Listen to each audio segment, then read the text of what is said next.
week, actually, we have the delegation from PAHO, or the Pan American Health Organization, returning back to St. Martin, represented by Drs. Wheeler, Dr. Lalta, Dr. Cumberbatch. We've arranged a number of meetings with the key stakeholders, including the labor unions, the SHTA, not only the board and hopefully their membership as well will be attending, as well as Council of Ministers and members of Parliament. So the idea is for their visit to have a more general discussion. So the idea is not to talk specifically about the proposed legislation for St. Martin, but really more from a global, more holistic perspective, the discussions about universal health coverage in general. So number one, if we agree, and the thought process from our side is, if we can take the stakeholders and the political leaders through the thought process of how we arrived to the legislation that we have now, they would better understand why the legislation is what it is. So for example, first primary question is, do we as a community, do we as politicians believe that every member of our community is entitled to health insurance or not? And if not, which groups are not entitled to it, right? So if we agree on certain fundamental principles, I believe that the end conclusions and therefore the legislation will be easier for everyone to stand behind.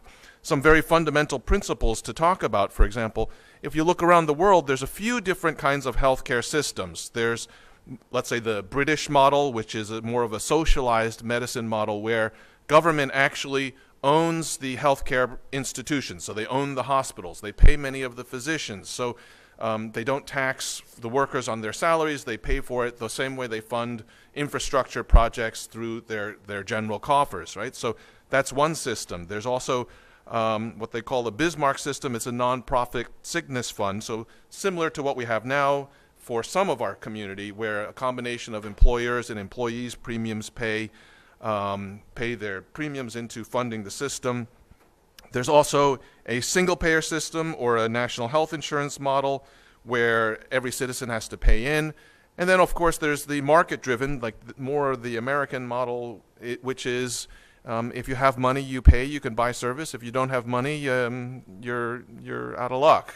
So there's a couple of different models throughout the world, and so the idea is that we have a discussion and try and understand, as a community, what is it that we want. And then again, as we agree on those departure points, I think it'll be easier to have our discussions on the more specific general health insurance legislation that's working its way into Parliament. The second topic I'd like to touch on is an announcement regarding the amendment to our incidental labor policy for reconstruction workers. So I'm happy to let you know that already, just not even a year later, we're already making an amendment to the policy. This is a confirmation that I believe that the efforts that government have made to put training measures into place and employment opportunities for our people is working. So it means that we've had an opportunity now to come back and revisit our incidental labor policy. So as a recap for everybody, in June of 2018, we instituted the policy. The policy was set up as a temporary measure, and the policy was intended to facilitate a more flexible procedure to give a supply of qualified reconstruction workers for the demands of the island. So in other words, the reconstruction process required a heavy injection of labor. We made every effort to see whether we could provide that labor locally, so there was recruitment drives, and we didn't want to hold up the reconstruction process, so we looked at our labor policies to see what could we do from a policy perspective to help streamline and speed up the recovery process. So again, as a reminder, what were the conditions that we placed with the incidental labor policy?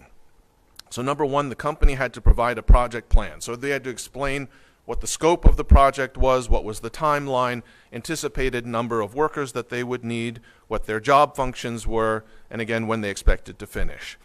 They were expected to provide housing for the workers. So in other words, we wanted to make sure that a large influx of workers would not come onto our housing market, creating additional demand and thereby displacing locals or driving rental prices up. So one of the requirements was that when they brought the people in, they had to provide housing for them. Also, the permit was limited to the project. It was renewable one time, I think, for a maximum of 2 or 3 years. I forget the exact time frame for now. and they had to provide a return itinerary, and they had to ensure that they were paying their taxes and social premiums.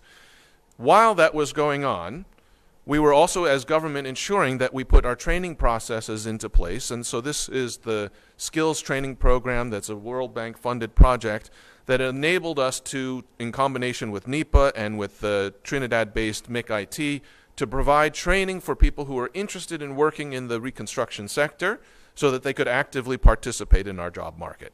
That's worked well. You know, we've had a number of students who've graduated. Happy to report that most of them have already been absorbed into the labor market. We have another course that's in progress with 136 participants, and as a matter of fact, we had even more demand for the course than space. So again, it shows that there are people who are willing to work, who want to work, simply they need some help in terms of participating. And again, as a reminder to the public and to the media, you know, this is a program that we put together in collaboration with World Bank. So this means that they don't have to pay for the course. Actually, they are paid to attend the course, and they get health insurance as well. So this is a way for them to help to make ends meet, and also, again, to give them a skill. And we believe that once they graduate, we certainly are doing our part to make sure that they're absorbed into the market.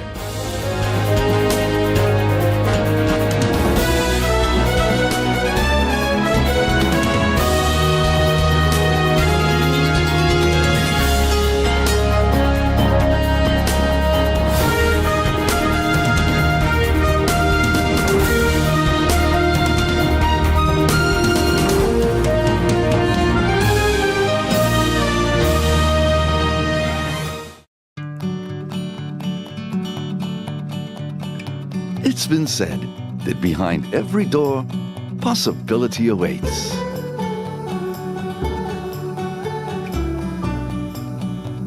How much possibility depends on which door you open first. Every day, we help our customers discover the possibilities in their lives. It all starts with a conversation. Scotiabank. Discover what's possible. GEBE has been faithfully serving the communities of St. Martin, powering your home and our economy. Come rain or shine, our qualified team of professionals are working hard 24 hours a day to provide you and your family with safe, reliable electricity and water. We use the latest technologies and test our products daily to maintain the highest international standards. Our friendly staff is always there to assist you, whether in person, over the phone, or online. We are committed to constantly improving our products and services, making them more efficient, effective, and environmentally friendly to serve you better today and our next generation of clients tomorrow. GEBE, powering a brighter future. Our friend Megawati is here with tips to save you energy. 1. Turn your airco temperature up. 2. Use a ceiling fan instead. 3. Buy energy-saving products. Save some green with NVGEBE.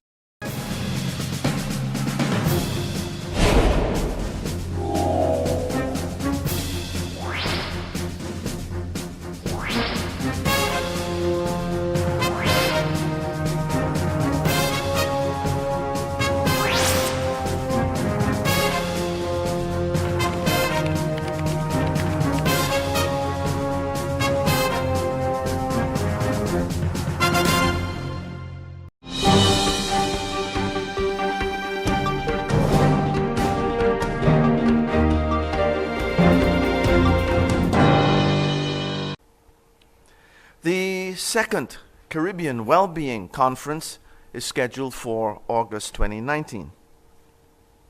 Registration is now open for the second Caribbean Wellbeing Conference, the CWBC, which will be held on St. Martin from August 5th through 6th, 2019, under the theme Fostering Resilience, Creating a Culture of Well-Being in Schools. The focus for CWBC 2019 will be on teacher well-being, student well-being, and family well-being.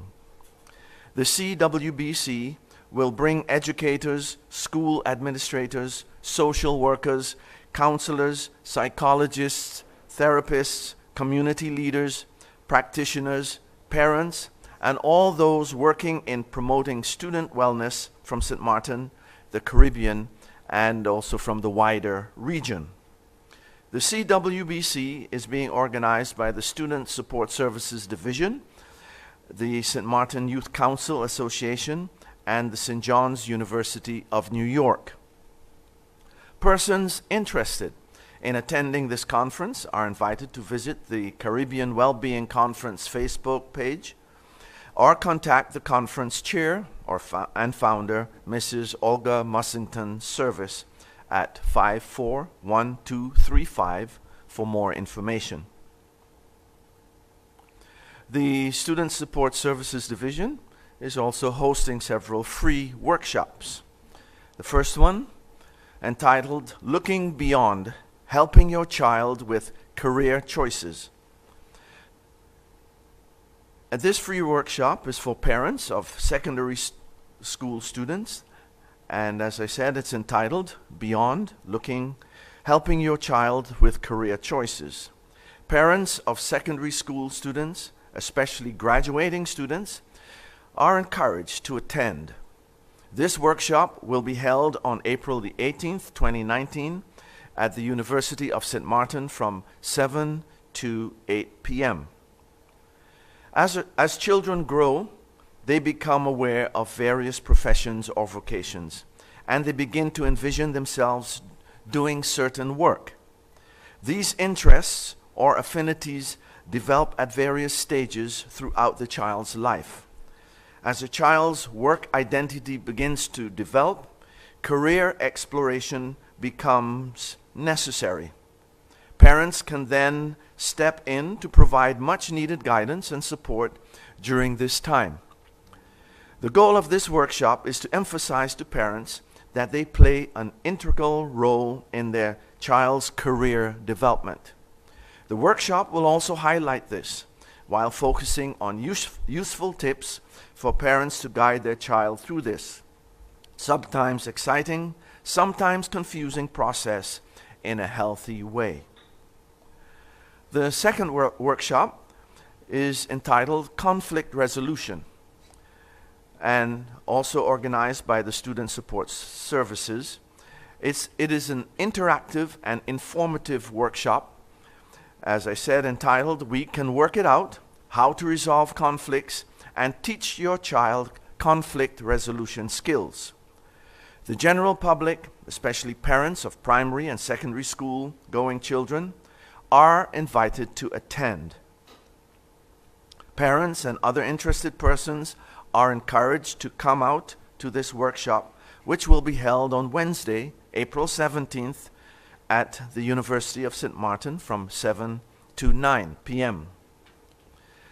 With the many types of conflict that occur in our everyday lives, at school, at work, at home, etc., this workshop aims to educate and empower parents, teachers, and the general public on learning and teaching the vital skills of resolving conflicts rather than prolonging, escalating, or having problems go unresolved.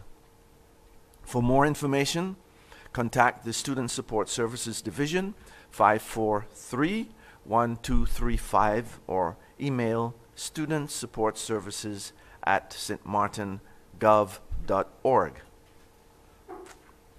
Autism. World Autism Awareness Day is internationally recognized on the 2nd of April every year. And that was yesterday. On this day, member states of the United Nations are encouraged to take measures to raise awareness about people with autism spectrum disorder throughout the world. Autism spectrum disorder, ASD, is a complex developmental disability. Signs typically appear during early childhood and affect a person's ability to communicate and interact with others. ASD is defined by a certain set of behaviors and is a spectrum condition that affects individuals differently and to varying degrees. There's no known single cause of autism, but increased awareness and early diagnosis and intervention and access to appropriate services and support can lead to significantly improved outcomes. Some of the behaviors associated with autism include delayed learning of language, difficulty making eye contact or holding conversations, difficulty with executive functioning, which relates to reasoning and planning, narrow, intense interests, poor motor skills, and sensory sensitivities. Again, a person on the spectrum might follow many of these behaviors or just a few, or many other besides. The diagnosis of autism spectrum disorder is applied based on analysis of all behaviors and their severity. There are persons in our community who are living with ASD, or persons who are caring for persons with ASD. We have educators and specialists who also work with children and their families to help them navigate the world of the autistic mind. As a community, we must be aware of the needs of these persons and in our friendly island manner show them that we accept them and that we understand that they are unique, but we love them just the same. The symbol of autism is a jigsaw puzzle piece. Each one of us is a different piece of the puzzle, and each unique piece is important to completing that puzzle. You can also show your support by sharing information to bring awareness of autism on your social media pages throughout the month of April.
Hey ma, how you doing? You busy?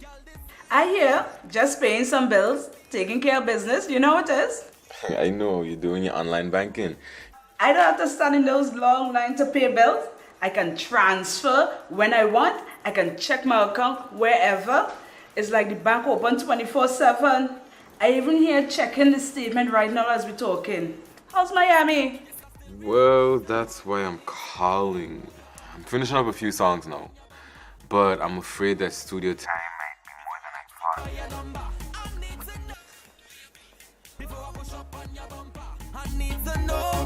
thought. And I was wondering if I could get some help with some funds, and I could pay you back as soon as I get back to St. Martin. Let me check my account. How much you need? I think 500 should be enough. I can transfer it to you while online. Direct from me to you. No problem. Great. Thank you so much, Ma. I'll get online with Viv now. Alright, darling. You know who you're for? I need to know who you're for. Contact Wib today for your complete personal online banking experience. Available for all mobile devices. The Wynwood Islands Bank, now your online banking partner in progress. Who you for?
I feel it.